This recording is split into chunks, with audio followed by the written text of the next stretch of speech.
이렇게 모이시는 분들은 대학들입니다. 그죠? 물론 못 모이시는 분들도 이제 바빠서 그러시겠지만, 우리가 이 일을 하는 거는 교회가 이제 바로 서도록 하기 위해서 하는 거죠. 그래서 이제 어떻게 할 건가?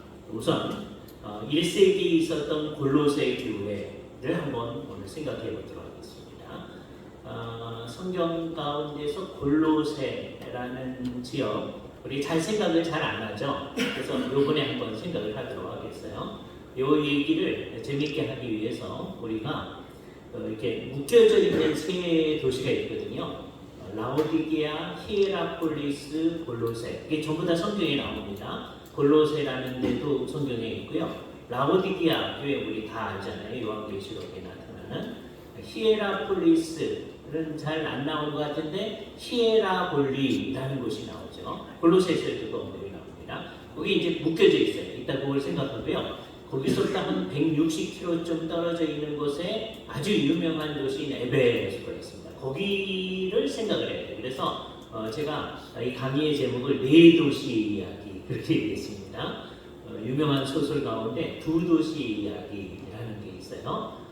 이제 혁명이 일어났을 때 그래서 프랑스 사람들을 이제 귀족들, 왕 이렇게 단두대에 세우고 뭐 이러니까 그 사람들이 이제 도망을 가죠. 런던으로 도망가요. 그래서 파리하고 런던의 이야기를 다룬 것이 두 도시 이야기인데 그걸 이제 패러디해서 네 도시 이야기를 하도록 하겠습니다. 우리 얘기 시작은 사도행전서부터 시작을 해야 됩니다. 그죠? 사도행전에 보면 바울이 이제 고린도 교회를 잘 세우고서는 여기 이제 18장이 있어요. 그런 다음에 12절에 보면 바울이 거기서 사역을 하고 있는데 18장 12절에 갈리오가 아가야 총독되었을 때에 유대인들이 지금 바울을 고소를 하는 일이 나타납니다. 이게 굉장히 중요한 일입니다. 왜냐하면 바울이 언제 활동하고 있는지 우리가 잘 모르는데요. 바울이 갈리오라는 사람이 아가야 지역, 아가야는 그리스 지역입니다. 그 지역에 총독되었을 때는 언제인지를 알 수 있게끔 1909년에 델피에 한 비석이 하나 이제 발견이 됐는데요. 그 비석은 워낙 있었던 건데 사람들이 발견한 건 1909년이에요. 그래서 거기에 보면은 뭐라고 되어 있느냐 하면 이 갈리오가 언제 총독이 되어졌다에 대한 얘기가 나옵니다. 글라우디오 황제 때 두 번째 무슨 선언을 한 후에 크레메이션이라고 하는 말이 나와요. 그때 총독이 되어졌다 이런 얘기예요. 그래서 이제 글라우디오 황제 때를 잘 찾아가지고 사람들이 아마 이때가 50년 또는 51년이 아닌가라고 생각을 하는 거예요. 그러니까 바울이 고린도에서 사역하고 있을 때 조금 지나서 지금 갈리오가 총독이 되어졌으니까 바울이 고린도에서 사역한 게 50년, 51년일 것이다 라고 하는 게 분명해지죠. 그죠? 그래서 이제 복잡해져가지고 바울이 이제 고린도에서부터 나옵니다. 나오면서 18절에 가보면 바울이 더 여러 날 머물다가 형제들에게 작별하고 배를 타고 시리아 지역으로 이제 가는 거죠. 그런데 어디에서 이제 배를 타느냐? 갱그레아에서 배를 타는 고린도의 외항이 갱그레아입니다. 거기서 자기가 서원이 있으니까 머리를 깎았더라. 주일학교 때부터 우리가 맨날 외우는 그 지역이잖아요. 그죠? 갱그레아 거기서 머리 깎았다 그러잖아요. 그리고서 이제 처음 그 갱그레아에서 머리 깎은 다음에 에베소를 들읍니다. 에베소가 어디 있느냐 하면 지금의 터키 지역에 있죠. 그래서 우리가 터키를 이제 생각할 텐데 성경에서 지금 에베소가 처음 나오는 게 18장 19절이에요. 에베소에 와서 그들을 거기에 머물게 하고 그때 같이 가는 사람이 브리스길라와 아굴라니까 그 사람들 그냥 있게 하고 자기는 회당에 들어가서 유대인들한테 예수님에 관해서 얘기를 하니까 이제 사람들이 여러 변론거리가 나타나잖아요. 그래서 바울의 얘기를 듣더니 에베소 사람들이 바울한테 더 오래 있기를 청했습니다. 근데 아주 유명한 말, 하나님의 뜻이면 너희에게 돌아오리라. 이 성경의 이 표현, 요 똑같은 표현이 야고보서에도 있죠. 그래서 예수를 믿는 사람들이 늘 그렇게 씁니다. 하나님의 뜻이면, 그렇죠? 하도 잘 써가지고 거기에 진심이 달린 표현이 있고 그냥 하는 말이 있습니다. 이게 이제 안타까운 거죠. 누가 이런 말을 하면 우리가 다 이렇게 진심으로 하나님의 뜻이면 이 사람께서 계획을 해도 우리 마음대로 안 되는 거니까 그렇게 얘기하는데, 그래서 하나님의 뜻이면 너희한테 우리라. 그러니까 바울이 그냥 하는 말로 이 얘기를 했을 리는 없잖아요. 그죠? 여기 정말 하나님의 뜻이면 우리라 한 대로 이 사람이 가이사라에 이제 갔다가 소위 제2차 전도 여행을 이제 마친 거예요. 갔다가 떠나서 갈라디아와 부르기아 땅으로 차라리 다닌다라고 하는 이제 새로운 사역, 이 소위 2차 전도 여행을 시작하는 일을 23절에서부터 이제 하고 있습니다. 그러면서 19장에 에베소의 전도가 시작되었습니다. 그렇죠? 이 에베소에서 전도하는 일, 19장 이제 9절에 보면 8절서부터 바울이 회당에 들어가 석 달 동안 담대히 하나님 나라에 대해서 강론하면서 권면했다. 그러니까 어느 곳에서나 바울은 이제 하나님 나라에 대해서 얘기하는 거죠. 오늘 우리 얘기는 이제 에베소서부터 시작하는 거예요. 그래서 여기 가서 얘기를 하는데, 바울의 말을 듣더니 어떤 사람들은 마음이 굳어서 순종하지 않냐고 이 도, 우리가 믿는 도를 비방합니다. 바울이 그들을 떠나 제자들을 따로 세우고 두란노 서원으로 갔다. 두란노 서원을 잘 생각해 봐야 되는데, 그래서 이제 어딘지 몰라요. 그래서 이제 우리가 에베소서부터 얘기를 시작해 보도록 하겠습니다. 여기부터는 이제 이걸 보시는 게 좋을 것 같아서 제가 어떤 사람은 저게 큰 도서관이거든요. 그 당시에 에베소는 그 로마 지역에서 세 번째로 큰 도시입니다. 제일 큰 도시가 로마고요. 그 다음에 알렉산드리아고 세 번째가 에베소거든요. 도시가 크면 그 도시의 도서관도 크게 돼요. 그죠? 그래서 로마에도 도서관이 있고요. 알렉산드리아에도 도서관이 있고, 그런데 에베소도 자기네 도서관을 지어야 되지 않겠어요? 그래서 에베소에도 이제 도서관을 만드는데, 제가 빼가지고 밑으로 내려갈게요. 바울이 사역할 때는 이게 있지 않았습니다. 이걸 셀수스 도서관이라고 하는데, 여러분이 에베소를 가게 되면 늘 이제 한가운데 딱 보게 되는 건물이에요. 요거는 언제 지어졌느냐? 110년에서 117년 아니면 120년 사이에 지어졌습니다. 그러니까 바울이 사역할 때, 바울이 이제 한 68년에는 분명히 순교를 합니다. 일찍 이제 순교를 잡는 분들도 있어요. 그러나 68년에는 분명히 순교하는데 어떻게 아느냐? 68년에 네로가 자살해서 죽거든요. 네로 휘하에서 목이 베어져서 이제 바울이 순교를 해요. 그러니까 68년 이전입니다. 대개 68년 정도다 이렇게 생각을 하는 거예요. 자, 그런데 그러니까 110년에 지어지기 시작했는데 그때는 바울이 아직 죽은 지 이미 오래된 거란 말이에요. 그러니까 바울이 있을 때는 이 건물이 있지 않았습니다. 그죠? 사실 저것도요 다 무너져가지고 없어진 거거든요. 사람들이 나중에 건립을 해내는 거예요. 그죠? 그리고 여기에 보면 그 아테네의 여신들 저기 보면 하나, 둘, 셋, 넷, 네 명의 여신을 다 이렇게 조각을 해놨어요. 저것도 사실은 다 무너진 건데 원본은 오스트리아에 있는 박물관에 가지고 가고요. 여기는 이제 사본들만 이렇게 모조품을 갖다 놓은 거죠. 그죠? 그 상황입니다. 요 셀수스 넘겨주시면 셀수스가 이제 어떻게 됐는지 이제 알 수 있는데, 요게 자기 아버지가 이제 셀수스라는 분이 있어요. 그 아들인 사람이 자기 아버지를 기념하는 도서관을 만든 겁니다. 그죠? 그래서 1층은 이제 아버지 무덤을 만들어 놓고요. 이건 자연스러운 거죠. 우리는 무덤이 바깥에 있는 거라고 생각하는데 옛날 사람들 건물 안에 놓기를 좋아하니까 나중에 이제 예배당을 만들어 두고 예배당 안에 무덤이 있고 뭐 그러잖아요. 그 비슷한 겁니다. 자기 아버지 무덤을 만들어 놓고 여기가 고대 사회 로마 시대에 있어서 세 번째로 큰 도서관을 만든 거예요. 그죠?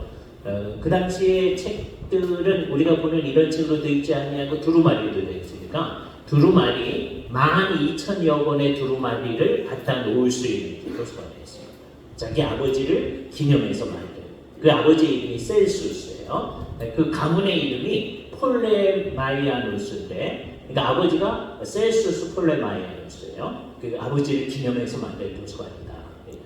넘겨주시면 여기 이제 작은 극장이 하나 있어요. 조금 이따 큰 극장을 보여드릴 텐데 넘겨주세요. 이제 에베소의 큰 대로입니다. 그죠? 그러니까 에베소가 상당히 번성한 도시였습니다. 그 히랍 도시예요. 지금 터키 있지만 지금은 이제 그리스는 저 위쪽에 있고 터키는 따로 있는 나라지만 그 당시에 다 여기는 터키 사람들이 사는 게 아니고 히랍 사람들이 살고 있었거든요. 그리고 이제 로마에서 가장 자기들이 잘 나간다 생각하는 거예요. 왜냐하면 제일 큰 도시가 아까 로마라고 했잖아요. 그 다음에 알렉산드리아, 이집트 쪽 이쪽에 있잖아요. 그 다음에 세 번째 큰 도시입니다. 그러니까 얼마나 번성했을까를 생각해 볼 수 있어요. 넘겨주시면 요게 이제 큰 이제 연극장입니다. 성경에 나타나는 에베소 사람들이 막 모여가지고 크도다 에베소 사람의 아데미엄 막 외쳤던 그곳이에요. 그죠?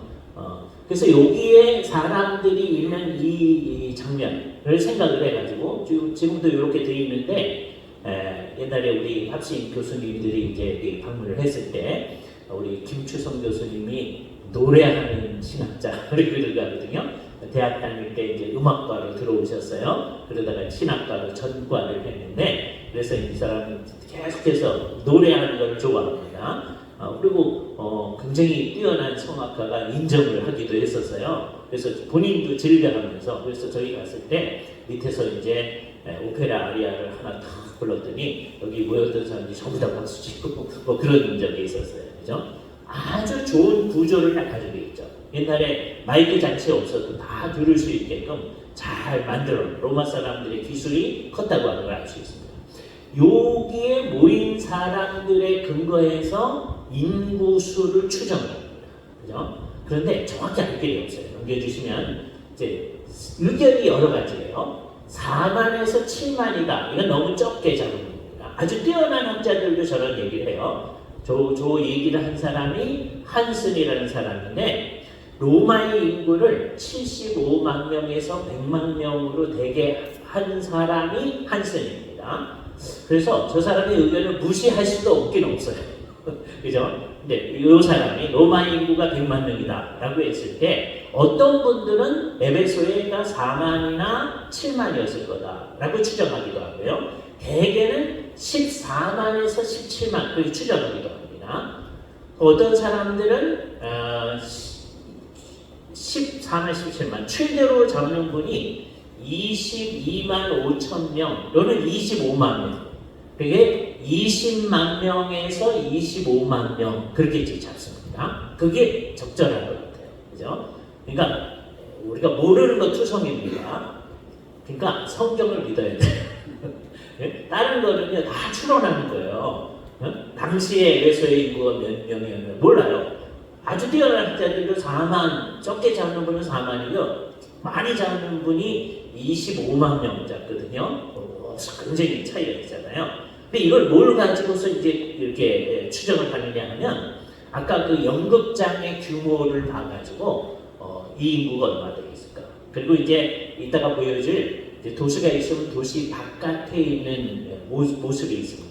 그걸 네크로폴리스라고 하는데 거기 죽은 사람들의 도시가 있어요. 그 모습을 보고서 이제 추론을 합니다. 그래서 에베소서를 생각하는데 에베소는 넘겨주시면 이제 로마로부터 멀리 떨어져서 저쪽에 이제 터키 지역에 있는 거죠. 예루살렘 이쪽에 있으면 저 터키. 그러니까 로마에서 예루살렘 오기 이제 중간쯤 되는 것이다라고 하는 걸 생각해야 됩니다. 넘겨주시면 아까 사도행전에 보면 이제 준비하는 게 18장에 나타났고 회당에서 석 달 동안 이제 가르쳤다고 그랬잖아요. 그래서 하나님 나라를 이제 가르쳤는데 두란노 서원에서 이게 엔테 스콜레 투란노라고 되어 있잖아요. 스콜레라고 하는 게 여유가 있는, 그러니까 서원이라고 우리말로 번역했는데 학교라는 거예요.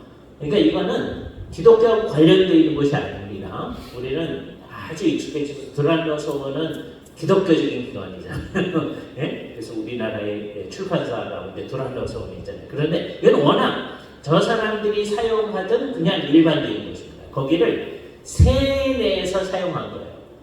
추정하기는 아마 사람들이 가장 안 사용하는 시간, 그때가 언제겠어요? 여기가 더운 지역이니까 점심을 먹고 나면 중국 사람들을 그러듯이 여러분 중국 가서 강의하면 중국 사람들 다 이제 점심 먹고 한숨 주무시고 그 다음에 강의하시잖아요. 그렇게 하듯이 저기도 그러는 데거든요. 근데 그때 아마 세를 낸 것 같습니다. 그때 세를 내야 이제 싸게 할 수 있으니까. 그래서 날마다 카테헤메라고 그랬어요. 날마다. 이게 정말 내일이라는 뜻인지 어떻게 되는 건지 자주 했다는 것이죠. 하나님 나라를 말씀했다. 2회 동안 에베소에서 이제 가르친 거예요. 요게 이제 에베소에 대한 굉장히 중요한 생각입니다. 넘겨주시면. 그런데 이때 소위 사도적 미적이 일어나죠. 그래서 돌아다니며 마술하는 어떤 유대인들도 그렇고 그 중에 스게와와 일곱 아들이 두려워하면서 예수님의 이름을 높이고서 자기들도 이제 하려고 했는데 그 사람들한테 내가 바울도 알고 예수도 알거니와 너는 누구냐 그랬잖아요. 그 사람들이 예수님의 이름을 마술적으로 사용하려고 한 것이죠. 그죠? 그래가지고서는요, 이 사람 마술하는 사람들이 자기네 마술에 사용하는 책들, 스크롤이라고 했잖아요. 그걸 전부 다 태웠는데 은 5만이 어떤 거냐? 130년 어치의 임금이다 라고 얘기합니다. 그러니까 성경에서 제가 볼 때는 두 번째로 큰 단위예요. 제일 큰 단위가 뭐냐? 1만 달란트. 이거는요, 23만 년 이상의 임금입니다. 이건 셀 수가 없는 거예요. 그러니까 23만 년 어치 임금을 계산하려고 하면 안 돼요. 그 다음으로 큰 단위가 130년 어치의 임금입니다. 우리 목사님들이 사례를 조금 봤지만 130년 어치를 합하면 그래도 굉장히 많잖아요.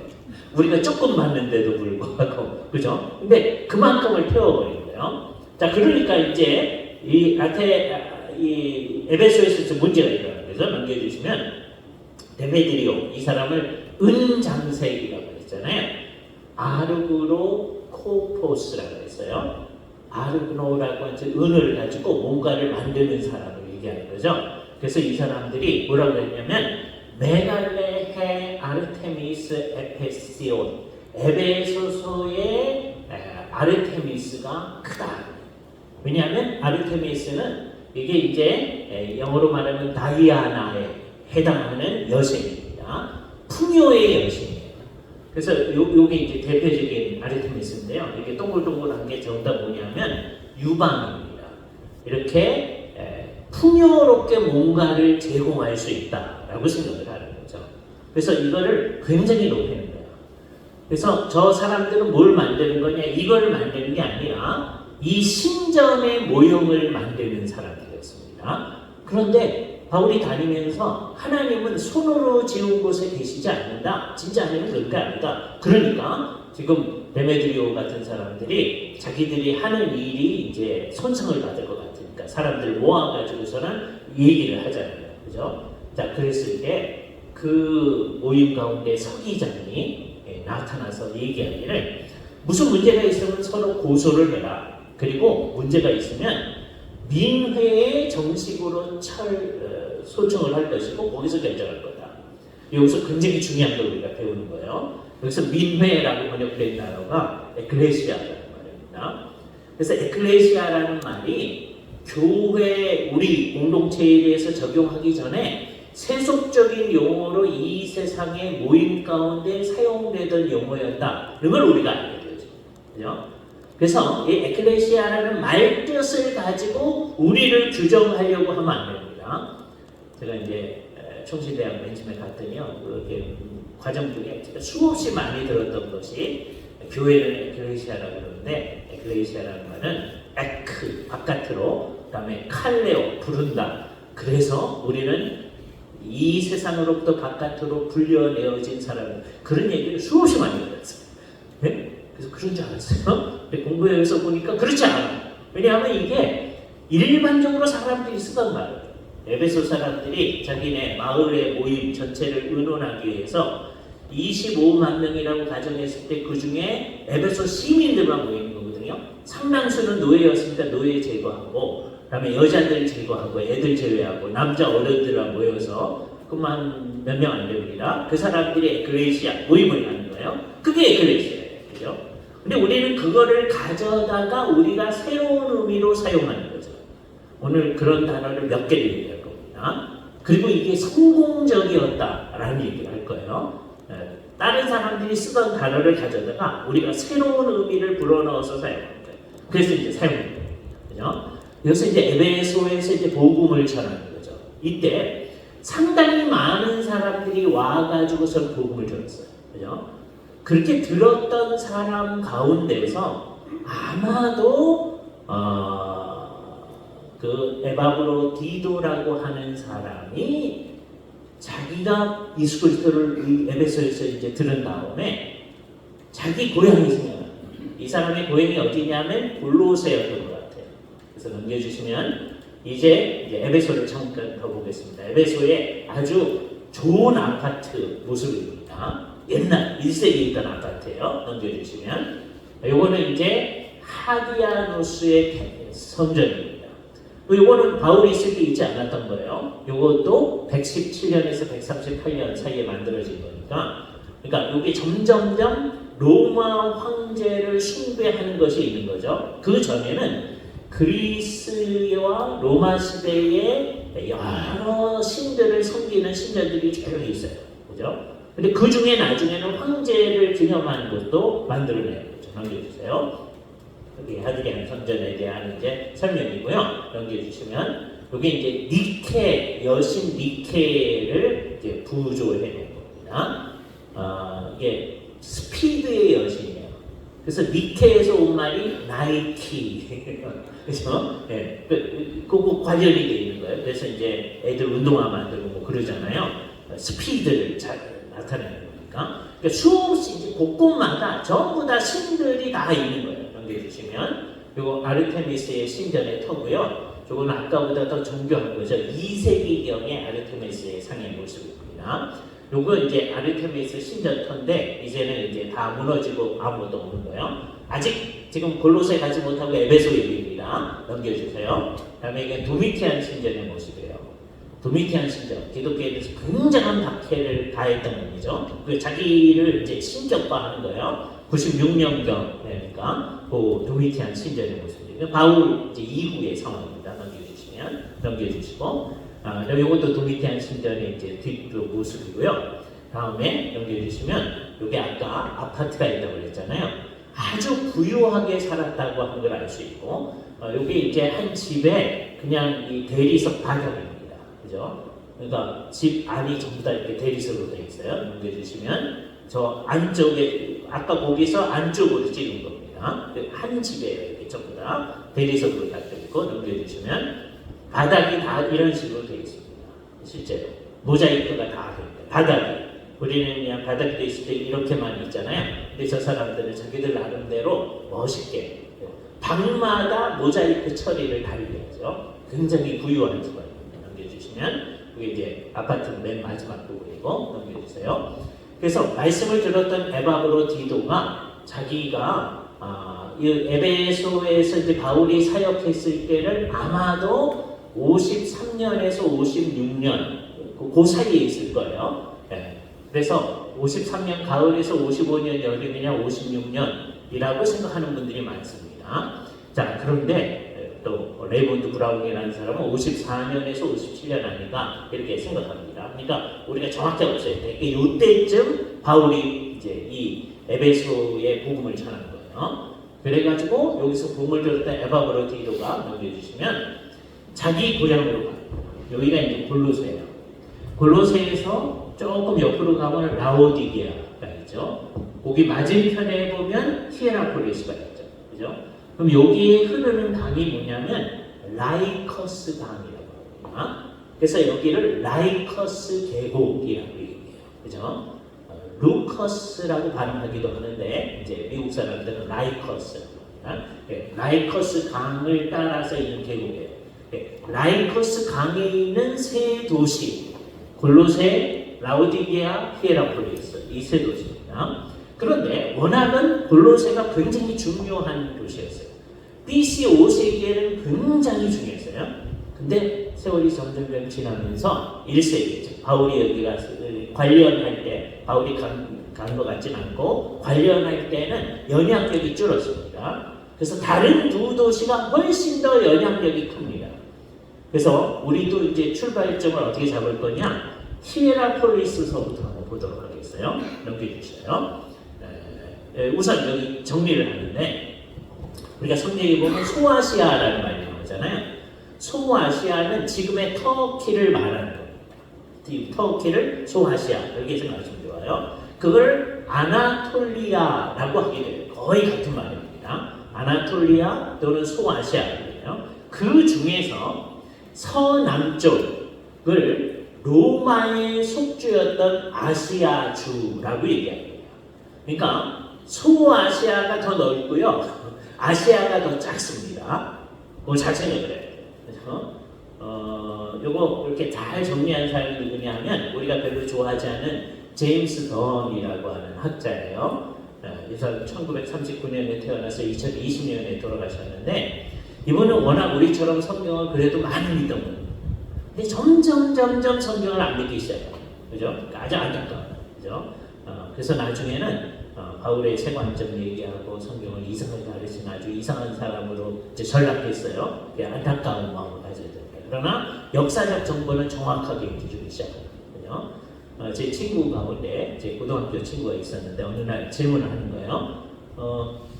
우리는 소아시아에 좀 더 익숙하잖아요. 그래서 제가 그 질문을 받고 그냥 그런가? 그래서 나중에 이거 공부하면서 그 친구한테 제대로 대답을 해줬습니다. 던이 얘기했던 대로 소아시아는 지금 터키 전체를 얘기하는 겁니다. 그죠? 그 중에 아시아는 서남부 옛날에 로마에서 아시아주라고 얘기했던 데를 아시아라고 한다. 그죠? 그러니까 지금 아시아하고 의미가 다른 겁니다. 이제 아시아라는 말을 이제 그렇게 이해를 하시면 이제 넘겨주시면 되겠어요. 그래서 아까 봤던 대로 라오디게아, 골로새, 히에라폴리스부터 보도록 하겠습니다. 요게 이제 아까 리디아, 옛날에가 리디아 지역이거든요. 조 리디아 지역이 지금 아까 얘기했던 아시아보다 좀 큽니다. 요쪽을 아시아라고 해요. 그죠? 요쪽을 길리기아라고 합니다. 그죠? 길리기아의 다소 이렇게 생각할 수 있죠. 바울이 여기 있잖아요. 여기를 메디아라고 하고 저기를 트레키아. 이렇게 나눠놨을 때 한 지역을 아시아라고 한다. 그렇게 생각하시면 좋습니다. 네, 넘겨주시면 로마에서 골로새까지는 한 1,300km거든요. 2,092km가 아주 멀리 있는 거죠. 근데 그 중간에 있는 게 에베소서예요. 넘겨주시면 히에라폴리스서부터 보겠습니다. 왜냐하면 여기가 제일 잘 정비가 되어 있고 잘 볼 수 있게끔 딱 되어 있어요. 그래서 딱 가보면 히에라폴리스 이렇게 되어 있습니다. 우리말 성경에 히에라볼리라고 되어 있어요. 여기 보면은 넘겨주시면 이제 뭐가 보이느냐면 요게 히에라폴리스는 온천지대입니다. 따뜻한 물이 이제 되거든요. 이게 곳곳으로 연결이 되어져요. 이게 경사를 잘 이용해서 이게 일종의 상수도 시설인데요. 물이 갈 수 있도록 합니다. 그죠? 그래서 이렇게 갈 수 있게끔 지금도 이게 남아 있어요. 이게 하수도가 아니라 상수도 시설입니다. 그래서 물이 내려갈 수 있게 되어 있고요. 이따가 이제 라오디게아에서의 예배당에서도 이걸 보게 될 거예요. 넘겨주실 겁니다. 되게 이제 히에라폴리스 성 안으로 들어갈 때 이제 저기로 들어갑니다. 들어가는 길이에요. 넘겨주시면 들어가면 저쪽에 빌립의 묘라고 하는 게 보입니다. 빌립 집사님의 묘가 여기였다. 이렇게 얘기한 걸 나중에 이렇게 상황이죠. 넘겨주시면 지금은 이제 없는데 요게 소위 뭐냐면 하데스 신을 섬기는 성전이었던 거예요. 옛날에 여기 있었던 거죠. 지금은 없습니다. 그래서 지금 옛날에 이제 우리 교수님들하고 같이 갔을 때는 그렇게 안 만들어졌는데 여기 주시면 하데스 신의 모습을 딱 해놨어요. 하데스는 소위 저승을 다스리는 신이에요. 그러니까 우리 불교 사람들이 생각하는 염라대왕 같은 거죠. 그렇죠? 네. 자, 그런데 이게 하데스는 없죠.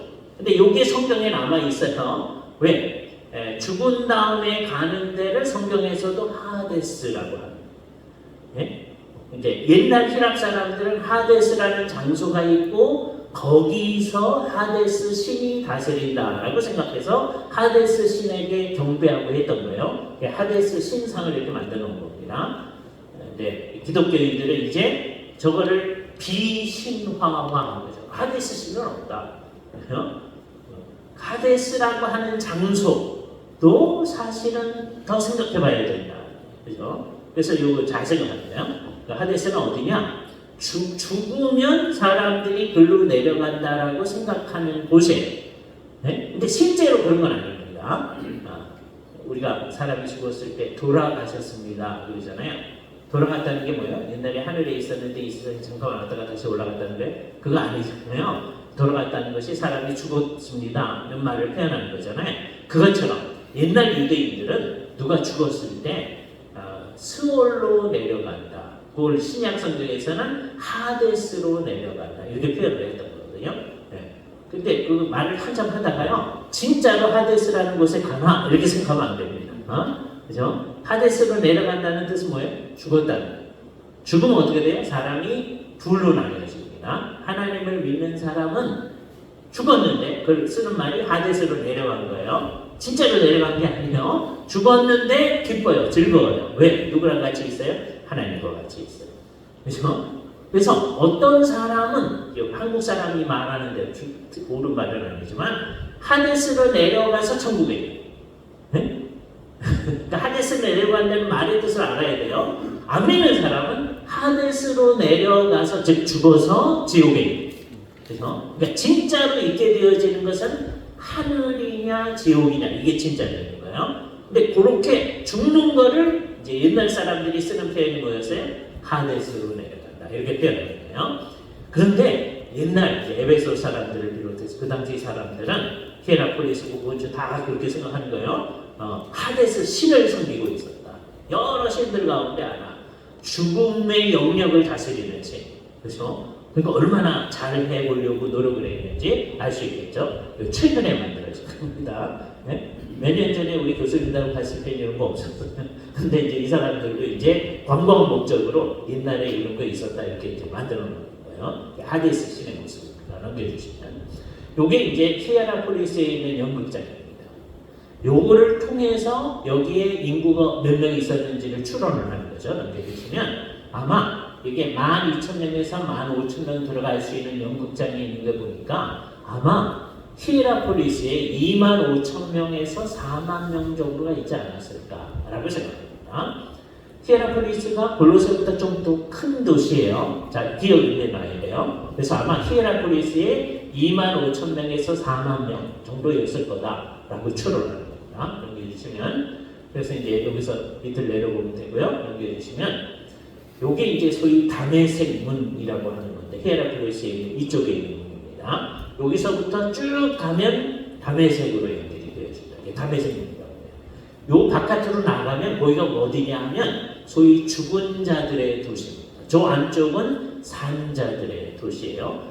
죽은 자들의 도시를 네크로폴리스라고 얘기해요. 죽은 자들의 도시. 그 모습을 잠깐 보도록 하겠어요. 하데스 다메섹 문이고요. 연결해 주시면 여기 이제 무덤들이 있잖아요. 석관들. 그래서 여기 쭉 죽은 자들의 도시가 있게 되어집니다. 그래서 이게 얼마나 크냐를 봐가지고서는 히에라폴리스에 아마 아까 얘기한 대로 25,000명에서 45,000명 정도 있지 않았을까 이렇게 생각하는 거죠. 연결해 주시면 여기 이제 바깥에 이제 무덤들이 그 모습이고요. 연결해 주시면 여기 히에라폴리스는 파무칼레라는 말로 더 유명합니다. 파무칼레는 목화의 성이라고 해요. 그래서 왜냐하면 여기가 지금 하얀색으로 보이거든요. 여기 온천지대입니다. 넘겨주시면 그 모습이 더 잘 나타나는데 사람들이 또 하나 더 요게 아주 제일 이쁜 사진이죠. 그러니까 이거는 제가 찍은 게 아닌 게 분명하죠. 우리가 찍는 건 이렇게 멋있게 안 나오고 전문적인 사람들이 찍을 때는 이렇게 잘 나타납니다. 여기 이제 카무칼라 히에라폴리스의 모습이다. 온천지대예요. 그래서 로마의 황제들도 여기 와서 이제 온천하고 막 그런 기록들이 남아 있습니다. 넘겨주시면 다음에 이제 그 옆에 있는 도시가 라오디게아라는 도시예요. 라오디게아도 큰 도시였음을 분명히 짐작할 수 있죠. 그죠? 넘겨주세요. 라오디게아의 큰 길입니다. 저 밑에 다 물들이 흐르고 하수도 처리가 되어 있는 거예요. 그래서 길이 곱게 되어 있잖아요. 사람들이 편안하게 걸어 다닐 수 있고 옆에 큰 이제 회당들이 넘겨주시면 돼요. 쭉 보시면 되니까. 그래서 이 쭉 넘겨주세요. 쭉.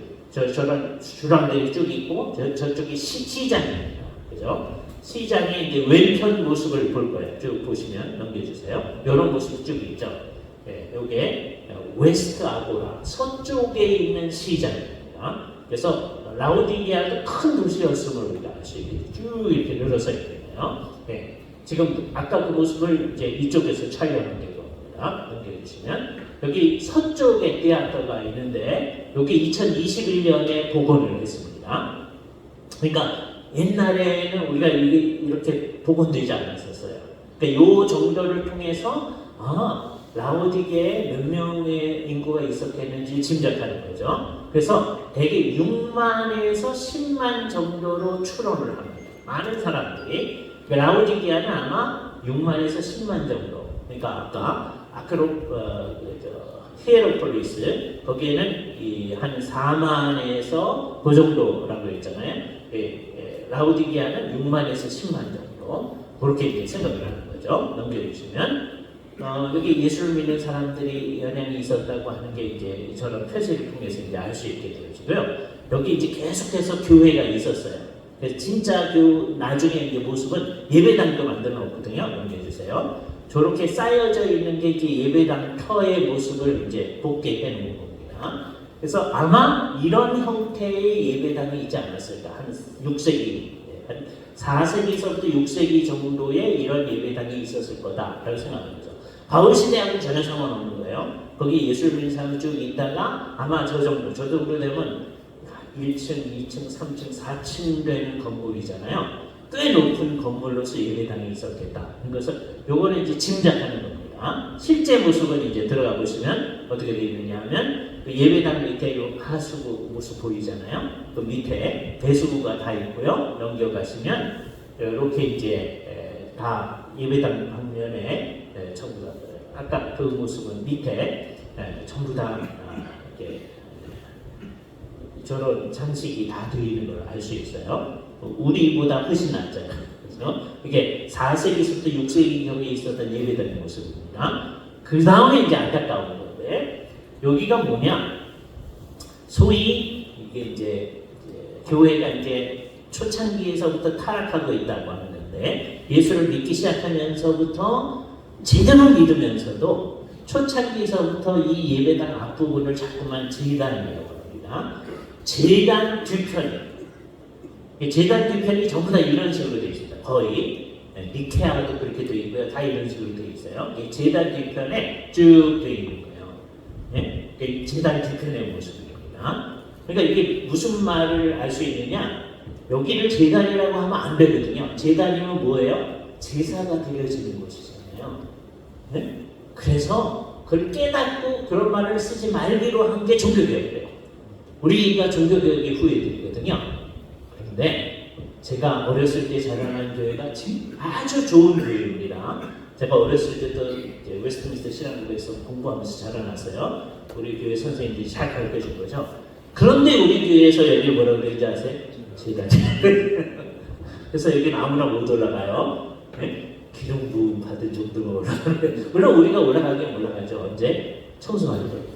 그래서 올라가서 청소한다고 하고 해서는 설교 연습하다가 목사님 우리 친구들 많이 했습니다. 그래서 근데 이게 참 이상한 거예요. 우리가 다 종교교육의 후예들인데 자꾸 여기를 재단이라고 해요. 그 똑같은 일을 옛날 초대교회도 하는 거예요. 그래서 전부 다 여기를 재단이라고 해요. 이 재단 뒤편 모습이에요. 그죠? 이게 안타까운 거예요. 그래서 종교개혁의 정신이 사실은 성경의 정신인데 예수님께서 십자가에 달려 돌아가신 다음에는 십자가에서 제사가 완성되었기 때문에 더 이상 제사 드릴 것이 없다. 이게 신약 교회의 모습입니다. 그죠? 요 머릿속에 딱 새겨야 됩니다. 종교개혁 때 그것이 다시 회복됐어요. 우리가 그걸 다시 한번 마음속에 새기면서 진짜 교회의 모습을 향해 나가야 돼요. 그죠? 넘겨주시면 저쪽 옆에 있는 저기가 세례당입니다.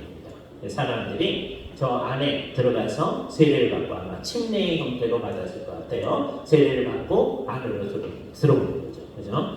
그래서 예배당의 주곳의 옆으로 가서 대개 세례당이 십자가의 형태로 있는 것을 볼 수 있어요. 넘겨주시면 그리고 여기서 소위 이 교회에서 유명했던 사람들, 라오디게아 교회에서 유명했던 사람들이 쭉 언급이 되어지고 있습니다. 그죠? 그리고 예를 들자면 니케아 공의회가 있었을 때 루네키우스라는 사람이 거기 활동했다라는 기록도 있고요. 그런 거요. 이게 이제 라오디게아 교회에서 유명한 사람들입니다. 넘겨주시면 그런데 라오디게아 공의회가 있었어요. 그게 언제인지 정확히 모릅니다. 어떤 사람은 니케아 공의회 325년 그때보다 더 먼저라고 하시는 분들도 있고 아마 그 이후일 거다. 381년 콘스탄티노플 공의회 이후일 거다 이렇게 생각하는데 정확히 모릅니다. 근데 이것을 우리가 왜 중요하게 생각하지 않느냐면 공의회가 무슨 결정을 했는데 뭐에 대한 결정을 하느냐 천사를 숭배하는 것에 대한 결정을 해요.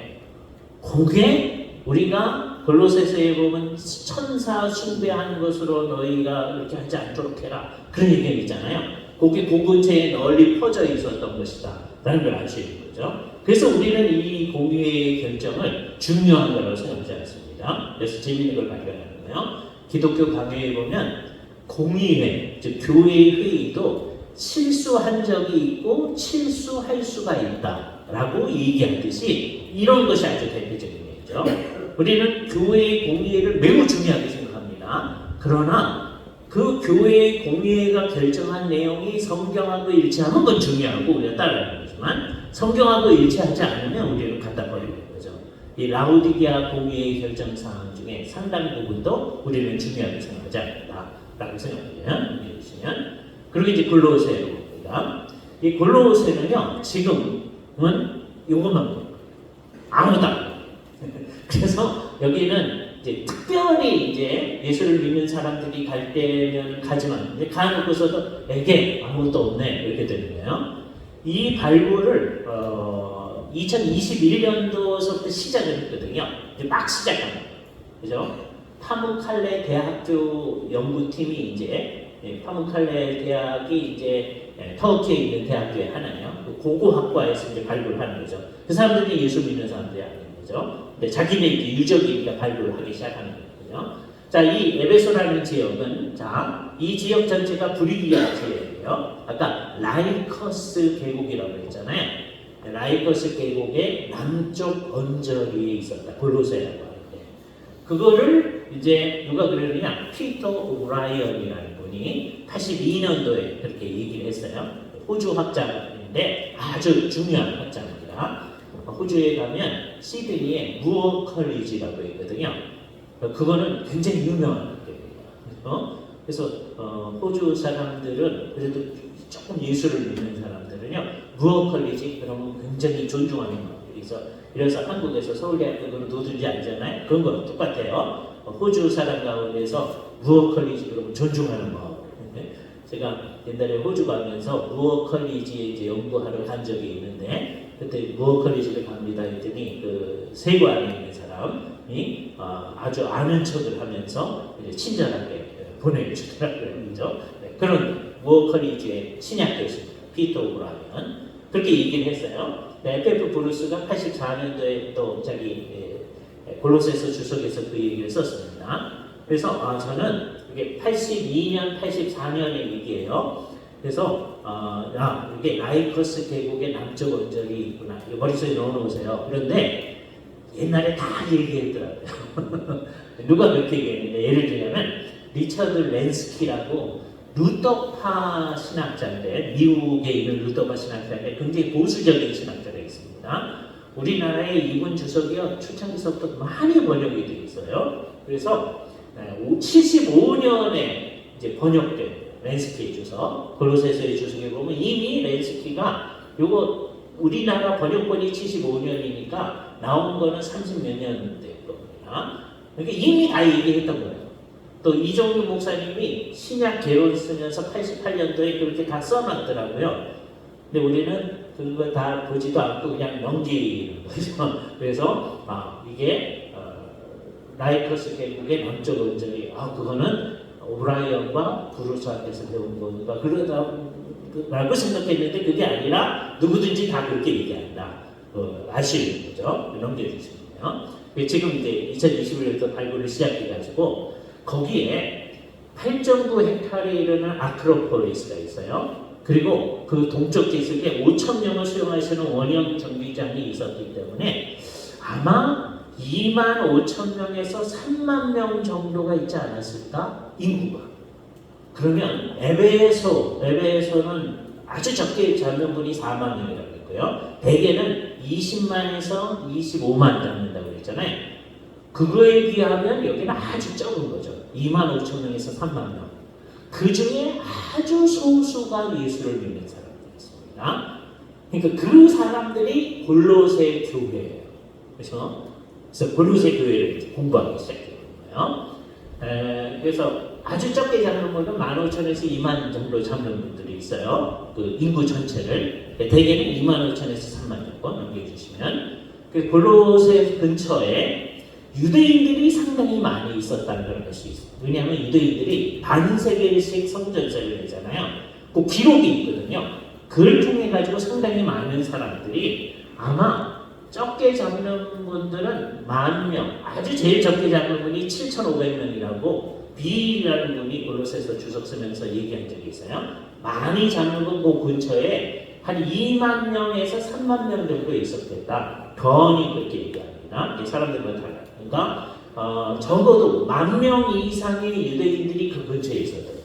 그죠? 그러니까 바울이 복음을 전하고 할 때 유대인들의 회당이 곳곳에 있었을 텐데 얼마나 대립이 심했을까 하는 것을 알게 되었습니다. 예수 믿는 사람 몇 명 안 됐을 거예요. 근데 유대인들은 상당수가 아닌 거잖아요. 적어도 그 근처 전체에 보면 10,000명 정도의 유대인이 있는 거예요. 그런데 예수를 믿는 사람 소수가 있을 때 유대인들이 얼마나 바울 일행을 괴롭혔겠는지 생각을 해야 됩니다. 그 상황 속에서 이제 봐야 돼요. 바울이 뭐라고 얘기하는지 들어보도록 하겠습니다. 지금 바울이 골로새서를 쓰게 된 이유는 일종의 혼합주의적인 사상이 위협이 되기 때문에, 그죠? 그래서 이 잘못된 생각들이 있어요. 그게 뭔가 하는 거는 많은 사람이 풀 수 없는 수수께끼, 어떤 사람은 건초더미에서 바늘을 찾는 것 같다. 서양 사람들이 되게 뭐를 거의 찾을 수가 없을 때 하는 얘기가 그겁니다. 네? 그 needle in the hay라고 해요. 건초더미에서 바늘을 찾는 것. 가능성은 많고 우리는 구체적으로 알 수 있는 게 제한적이다. 증거는 혼동스럽고 애매하다. 뭔지 잘 모르겠다는 거예요. 그래서 예를 들자면 저렇게 11가지입니다. 다양한 생각들이 학자들에 의해서 제안되어 있고요. 이런 잘못된 사상들이 있을 때 뭔지 모르겠는데 예를 들어서 넘겨주시면 1990년대 이후로 사람들이 이제 잘난 체 하면서 박사학위 논문 쓰면서 아마 이런 게 문제가 아닐까 한 거예요. 4가지만 한번 찾아보는 거예요. 토마스 사팅폰이라는 분이 유대 묵시문학에서 나온 일종의 고행적인 신비적 경건을 내세우는 사람들이 있어서 이것이 위협이 되어졌다. 그렇게 얘기했고요. 이게 91년도에 책으로 나온 겁니다. 아마 89년 정도에 이 사람이 박사학위 논문을 썼겠죠. 그랬더니 94년도에 나온 책에서 리처드 드 마리스라는 분이 지혜를 추구하는 중도적인 플라톤주의와 유대교와 기독교의 요소를 다 결합해서 나타난 그 혼합주의적 사상이었을 거다라고 제안을 한 사람이 있어요. 또 클린턴 아놀드라는 사람들이 아주 유명한 책입니다. 골로새서의 혼합주의라고 하는 책, 95년도에 혼합주의적인 민속 종교가 문제였을 거다라고 제안했고요. 또 토니 마틴이라는 분이 96년도에 방랑하는 견유학파의 사람들이 일종의 교회에 대해서 유혹하는 일을 했을 것이다. 이런 제안들을 내놓고 있는데 뭔지 몰라요. 근데 분명한 건 뭐냐? 이것저것 다 묶여져 있다. 혼합주의예요. 넘겨주시면. 그런데 이게 교회 안에 있었는지 교회 바깥에 있었는지 그거는 이제 논란거리거든요. 그죠? 그래서 넘겨줘 보세요. 하나 더 넘기십니다. 그래서 제임스 던, 자유주의자를 중심으로 얘기하면 제임스 던은 이게 교회가 아니고 교회 바깥에 있는 유대인의 회당에서 그런 얘기를 하고 있는데 그거 교회에 있는 사람들이 그 유혹을 받고 있는 거다. 그런 얘기하는 분이고요. 그다음에 똑같은 이제 자유주의자 가운데 지금 헬레 대학의 이제 교수인 우도 슈넬레라는 분이 이 대적자들이 교회 안에서 자기 자신들의 가르침을 제시한다. 그렇게 얘기하거든요. 이건 자유주의자들의 얘기입니다. 근데 그걸 똑같이 보수적인 사람들도 저 입장 얘기하는 사람도 있고, 그다음에 이 입장 얘기하는 사람도 있어요. 보수적인 사람들 의견이 다릅니다. 근데 하여튼 문제는 뭐냐? 이런 혼합주의적인 가르침이 교회 안이든지 아니면 바깥에 있어서 성도들을 이끌어 가려고 하는 거죠. 우리의 성도들의 생각을 막 이상한 식으로 이끌어 가려고 하는 거예요. 그래서 성도들을 바르게 가르치기 위해서 지금 바울이 이 편지를 쓰고 있는 거다. 골로새서는 그런 의미에서 성도들의 생각이 잘못된 대로 나아가지 않도록 하기 위해서 쓰고 있는 거죠. 이거는 우리한테 매우 중요한 거예요. 어느 시대나 성도들의 생각을 이상한 대로 이끌어 나가는 사람들이 있거든요. 우리가 사는 시대에만 해도 그렇습니다. 교회 안에도 있고 바깥에도 있죠. 그런 데로부터 성도들을 잘 보호하는 역할을 해야 됩니다. 그러기 위해서 바울이 강조하는 것 봐야 되는데 뭘 강조할 거냐? 그냥 넘기세요. 뭘 강조? 이것도 넘기시고 이것도 다 넘기십니다. 이어서 바울의 의도는 뭐냐? 지금 핵심은 뭐냐 하면 골로새에 들어오려고 하는 것의 근본적인 문제점이 뭔지를 보여야 되는데 이 사람들은 어떤 거냐면 예수를 믿지 말라는 게 아니라 예수를 믿으라고 해요. 예수를 믿으라고 하는데 얘기를 끝까지 듣고 보면 예수님을 믿으라고 하니까 예수님이 중요하지만 예수님만으로는 안 된다. 거기다 뭔가가 덧붙여야 된다. 그런 얘기 자꾸 합니다. 구원을 받는데도 예수님을 믿는 것만으로 안 되고 거기다 뭔가를 덧붙여야 된다. 어디서든지 나타나는 문제거든요. 그래서 바울이 이 상황 가운데서 이 사람들은 그리스도를 최고의 자리에 있게 하는 유일한 자리에 있게 하는 게 아니잖아요. 그래서 넘겨가지고 보시면 어떻게 하느냐? 어떤 분들은 그리스도에 대한 가장 온전한 초상을 얘기하거든요. 그럼 예수님은 어떤 분이시냐? 그래서 빌 같은 마라톤 같은 분은 성경에서 가장 그리스도 중심적인 책이다. 골로새서가 그랬어요. 그죠? 뭐 때문에 그러느냐? 예수님이 성자 하나님이라고 얘기하고 만물보다 먼저 나신 분이다 라고 하는 거예요. 이 세상이 창조되기 전에 이미 계셨던 분이다 라고 하는 걸 얘기하는 거예요. 저 말 때문에 또 오해를 하면 안 됩니다. 예수님이 그럼 나시기 전에는 성부만 계셨는가 그렇게 생각하면 안 되는 거예요. 영원전부터 성부, 성자, 성령이 있는 거예요. 그걸 얘기하면서 쓰는 말입니다. 그래서 그걸 강조하기 위해서 신성의 모든 충만이 몸의 형태로 그리스도에게 있다. 이 신성의 충만이라는 단어가 프렐로마라는 단어거든요. 이 프렐로마라는 단어가 뭘 강조하는 단어냐면 늘 나중에 이제 이 세계에 막 발전해 나가는 영지주의가 강조하는 거예요. 성도들을 이상하게 만들어가지고 너희가 충만해져야 된다. 그렇게 막 강조하는 거예요. 그런데 그 초기 영지주의가 그 얘기를 하니까 아니야. 예수 그리스도야말로 하나님으로 충만한 분이고 우리가 예수님 때문에 이미 충만함을 가졌고 가질 수 있다. 이 얘기죠. 그래서 골로새서가 중요한 겁니다. 우리는 영지주의, 초기 영지주의 그 가르침 필요 없다는 거예요. 이미 그리스도로 충만하고 그리스도 자신은 신성으로 충만한 분이다. 그래서 이 단어가 일부러 사용해요. 프렐로마, 이거 머릿속에 딱 생각해야 돼요. 그런데 그리스도는 뭘 하셨습니까? 넘겨주시면 굉장히 중요한 건데 두 번째 문제 보세요. 이 세상에서 중요시 되던 것들이 다 초등적인 것, 그죠? 이것을 스토이케이아라고 합니다.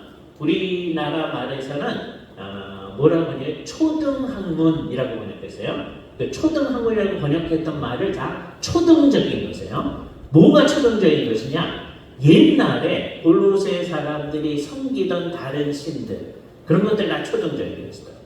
골로새 사람들 가운데 유대인들이 따르던 율법 같은 거, 그거 초등적인 것이다. 초보적인 것이에요. 그죠? 초보적인 것을 대개 A, B, C 그렇게 표현하잖아요. A, B, C 이렇게 배열을 하잖아요. 그래서 뭐든지 이렇게 배열해 놓은 거예요. 이게 스토이케이아라는 그 모든 것들을 이제 어떻게 했느냐? 그 당시 사람들이 두려워하던 이 세상의 모든 세력들을 그리스도께서 전부 다 없이 하셨다. 사실은 없는 것들이다. 그럼 다 초등적인 것이다. 라고 바울이 얘기하는 겁니다. 그 초등적인 것들을 어떻게 했다고 얘기하느냐. 여기 이제 핵심이에요. 넘기시면 뭐라고 했냐면 요건 넘기시고 나중에 보겠습니다. 여기 다음에 여기 그 다음 여기서 요 다음 그 전 거 있는데 그 다음 여기 있습니다. 이 세상에서 그 초등적인 것들을 그 정체를 다 드러내게 하셔가지고서는 이게 뭐 하신 거냐면 발가벗기셨다. 그죠? 그게 disarm, 무장 해제시키셨다. 근데 어디서 하셨느냐? 십자가에서 하셨다. 십자가에서 이 세상의 모든 세력들을 무장 해제시키시고 어떻게 했느냐? 세상의 구경거리로 삼으셨다. 그럼 이제 우리는 구경거리 이렇게 생각하는데요. 이거 뭘 생각해야 되냐면 옛날 로마에서 다른 나라를 점령하잖아요. 우리 전도사님이 점령한 이제 장군이라고 해봅시다. 그럼 장군이 이제 개선 행렬을 하는데 자기가 이제 마차를 타고 어떤 말을 타고 딱 갈 뿐만 아니라 잡아왔던 그 왕들이나 귀족들을 다 묶어가지고서는 정말 구경거리를 삼잖아요. 그 장면을 연출합니다. 예수 그리스도께서 십자가에서 이 세상 모든 것들을 그렇게 세상의 구경거리로 만드신 것이다. 그러므로 그 모든 것들의 세력은 적나라하게 그 힘없음이 드러나는 거예요. 그게 어디서 드러나는 거예요? 십자가에서 그렇다. 바울이 이제 강조하는 게 겁니다. 십자가에서는 이 세상의 모든 초등적인 것들의 힘없음이 나타났습니다. 그 어떤 것도 이제 중요한 게 아니다. 예수 그리스도에게 뭔가가 덧붙여져서는 안 된다. 라고 하는 얘기를 해준 겁니다. 제가 이제 두 가지 얘기만 하고 마치겠어요. 넘겨주시면 매우 중요한 얘기. 골로새서 1장 13절. 그가 우리를 흑암의 권세에서 건져내사 그의 사랑의 아들의 나라로 옮기셨다. 메티스테미라는 단어가 옮겼다. 완전히 옮겼다. 옮기실 것이다. 가 아닙니다. 이것에서 골로새서에서 뭘 얘기하는 거예요? 우리가 하나님 나라 안으로 들어갔다. 라고 하는 걸 얘기해요. 왜? 하나님 나라가 이미 이 세상에 왔기 때문에. 이게 바울의 제일 중요한 거예요. 그래서 이 세상의 초보적인 스토이케이아, 초보적인 것들은 무장해제시켜서 말이에요. 아무것도 아닌 것으로 만드는 구경거리가 되는 거예요. 그리고 우리는 하나님의 나라 안으로 옮기셨다. 그렇죠? 그러므로 하나님 나라의 백성답게 살아야 된다. 이 얘기예요. 이게 우리한테는 제일 중요한 거예요. 만일에 이 사실에 합당하지 않게 생각하고 살면 우리는 성경적으로 생각하지 않아요. 우리는 이미 하나님의 나라 안에 들어와 있는 사람들이다. 이거를 잘 표현하기 위해서 우리가 잘 아는 것을 바울이 뒤집어서 얘기하는 걸 보시기 바랍니다. 여기 마지막 얘기입니다. 보시면 바울이 맨 앞부분에도 우리 주 예수 그리스도로부터 아버지 하나님으로부터 은혜와 평강이 너에게 있기를 원하노라. 은혜, 카리스라는 단어인데 이게 어디서 온 말이냐면 카이레인이라는 단어에서 왔어요. 카이레인은 기뻐하라라는 단어예요. 그런데 이 단어는요 이방 사람들이 만났을 때 하던 말입니다. 늘 카이레인. 그죠? 항의는 뭐냐? 신들이 당신에게 애호를 보여주셔서 기뻐해라. 헤어질 때도 그렇게 얘기하는 거예요. 그런데 이방 사람들이 쓰던 인사말을 가져다가 카이레일이라는 말에서 바꿨어요. 카리스라는 말로 바꿨어요. 네?